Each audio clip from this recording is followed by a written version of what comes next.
Good morning. It's wonderful to be here with you today. You might not recognize me up here with pants, a shirt, and a tie on. I'm still getting used to some of these things. Even though it's been a while, I think I'm still used to the cloak, tunic, and sandals, etc. And it may be a bit of a surprise to see me up here behind a pulpit. You know, I don't have the notoriety in public speaking that Peter and Paul do. Anyway, I'm excited to share with you some good news that has happened in my lifetime. We'll get to that a bit later, but first, I just need to get something off my chest that has been weighing on me for quite some time. You know, for the past couple thousand years, in fact. You know, they never called James and John Pyro James and John for wanting to call down fire from heaven and burn up an entire Samaritan village, as written in the Gospel of Luke. People haven't even called Peter denying Peter for refusing to acknowledge he knew Jesus after his arrest. So why in the world did my nickname stick so much? Doubting Thomas. Don't be a doubting Thomas. I've even seen my name as a meme on this internet thing. Yeah, I suppose that's me, Doubting Thomas. I can't shake it. People often don't even remember anything else I did in my life, even though a few of those things are written down in the book you call the Bible.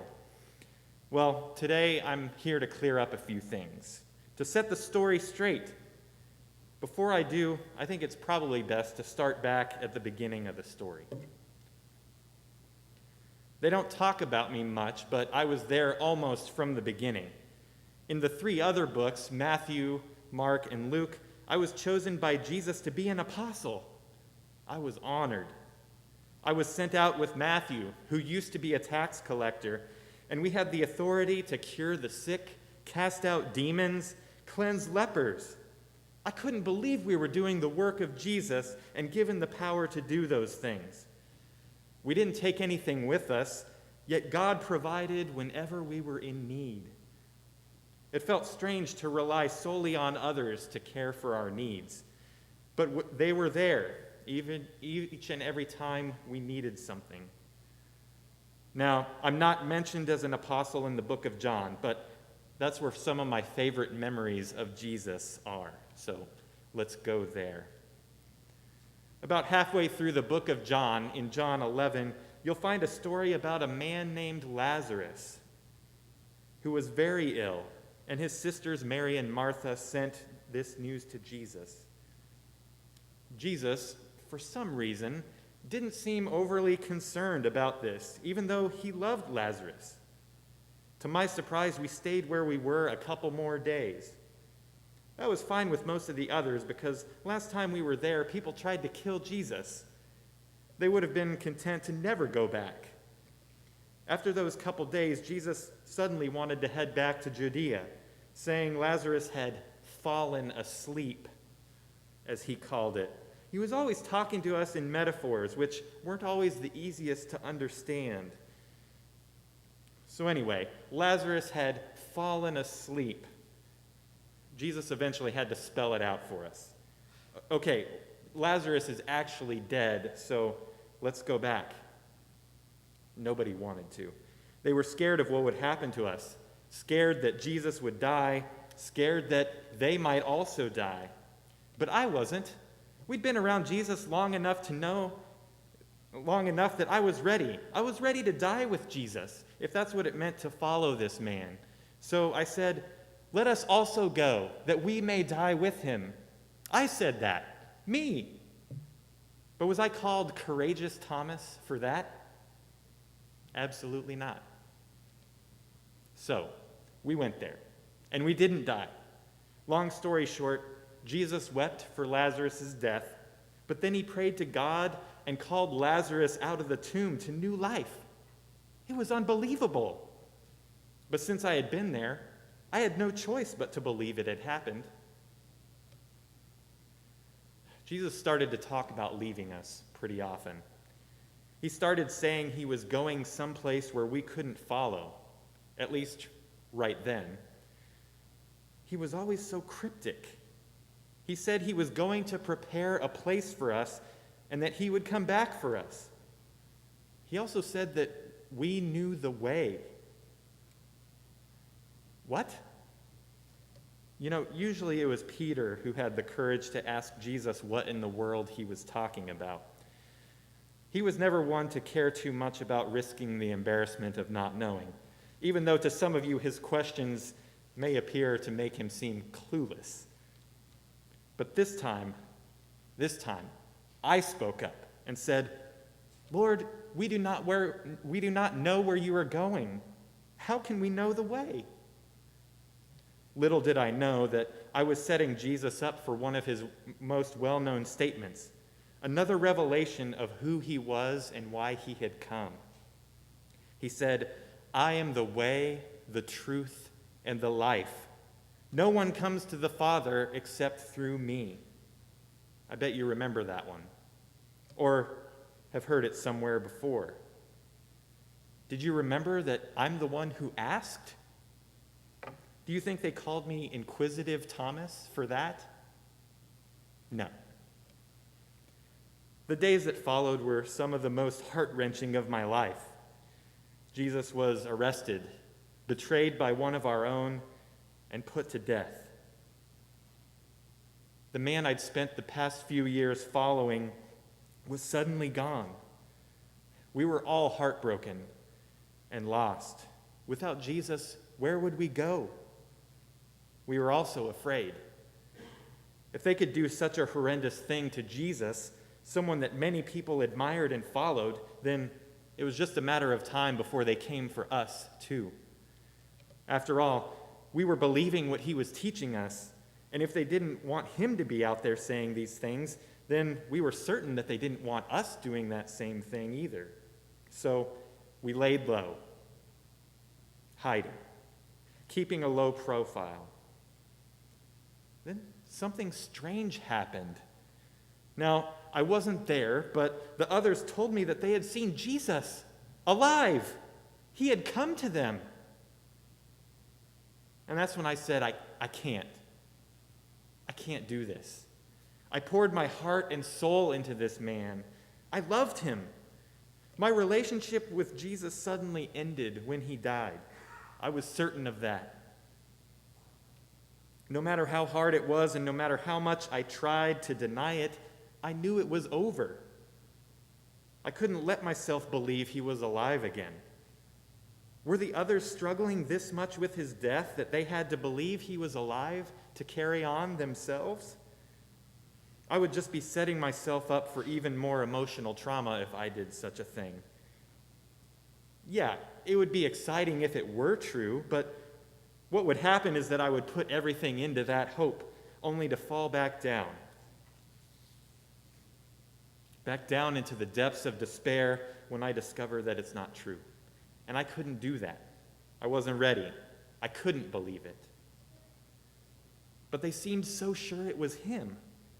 So I said, unless I see in his hands the mark of the nails, and place my finger into the mark of the nails, and place my hand into his side, I will never believe. Yeah, that's a bold statement, but that's where I was emotionally. Anything less than that wasn't good enough for me right then. And if they couldn't give that to me, then their story just couldn't have been true. I didn't even believe my own friends who had seen him themselves. After a week, we were still on the lookout for Jews that might want to arrest us, so we were always locking the door behind us. You take precautions like that when you'd been through what we'd been through. Suddenly, we all had this feeling, not good, not bad, just that someone or something was with us. From behind me, I heard these words, "Peace be with you." I didn't have to turn around to know whose voice that sounded like.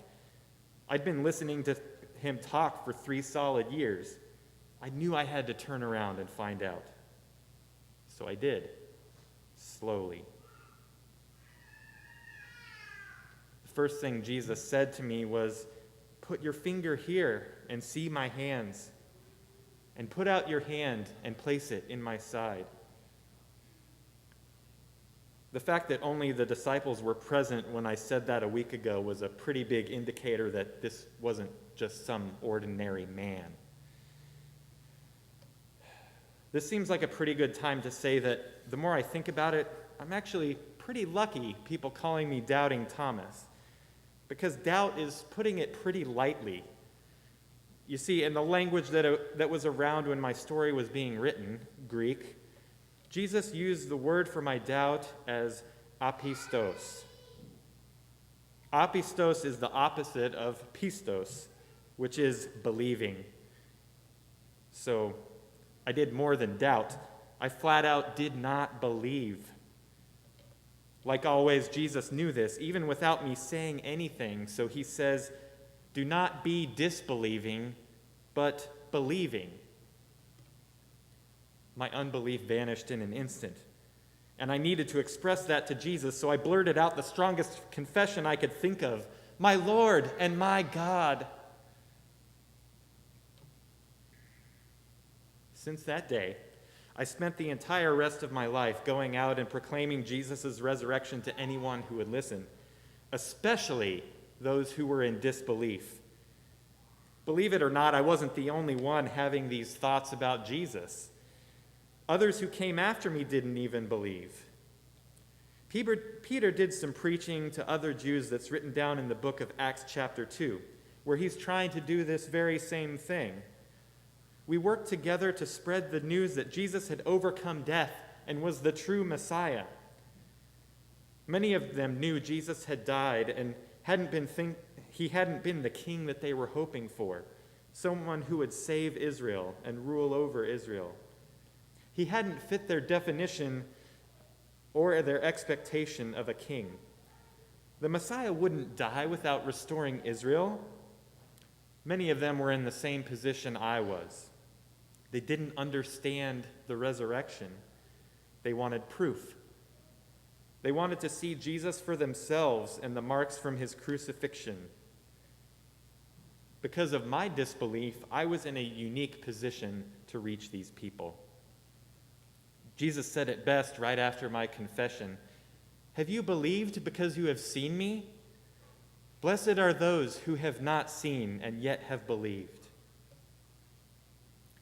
Because after Jesus left us and ascended, that was the only option. Jesus, as we had seen him, was gone. But he stayed alive within us in the years that followed. And you know what? We spoke with such conviction that many other people started to believe without seeing too. Sure, there were some Thomases out there, and they were my job. I knew how they were thinking. So, why have I been telling you all this? Well, I guess what I'm trying to say here this morning is, don't be like I was. And I'm not talking about doubting Thomas. You know, I was doing some reading this week as I prepared to be with you, and one writing talked about suffering doubt, which seems to present doubt as an affliction.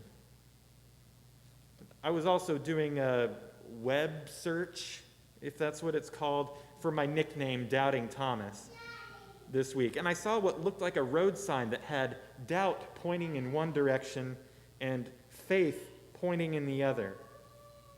I have to say I disagree. Having doubts is neither an affliction nor the opposite of faith. Having doubts is natural. Having doubts is part of, or maybe even necessary for, a healthy faith. Our doubts provide opportunities for our faith to grow. And it's okay to have questions without an answer, because that's where faith steps in to span that gap.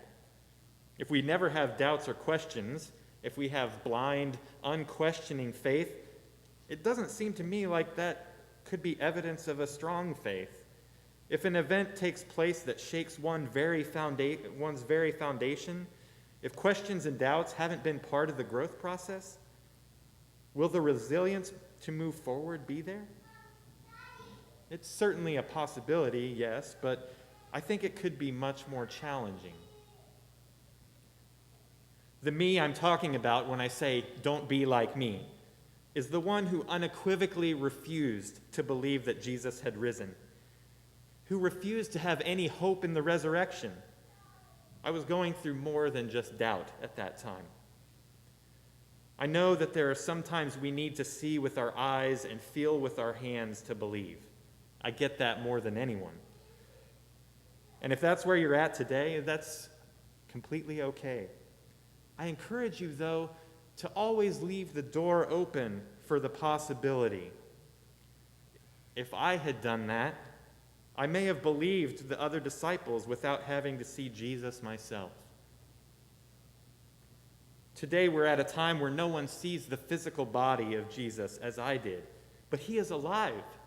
The hope that came with the resurrection surrounds us. I see him working in this world. I see him working in our communities. He is working in our own lives. I see him in the love we show one another, and when we take his teachings to heart and live them out in our communities. He lives on through us. Thanks be to God.